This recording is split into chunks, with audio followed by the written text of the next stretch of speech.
யார் வேண்டுமானாலும் வேதத்தை படித்து ஆண்டவரின் சத்தியத்தை கூறிவிடலாம். ஆனால் அந்த சத்தியத்தில் ஆண்டவரின் ஆவியின் அசைவாடுதல்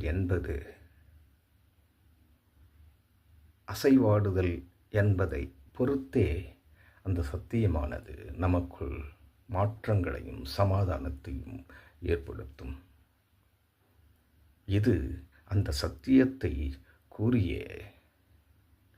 ஊழியர், ஆண்டவரின் ஊழியர் என்று கூறிக்கொண்டு இருக்கின்ற ஒருவரின் மாம்ச ரீதியான உணர்வுகளை, எண்ணங்களை, அவருடைய உலக ரீதியான எண்ணங்களை பொறுத்தே அதில் ஆவியானவரின் அசைவாடுதல் என்பது நிர்ணயிக்கப்படும்.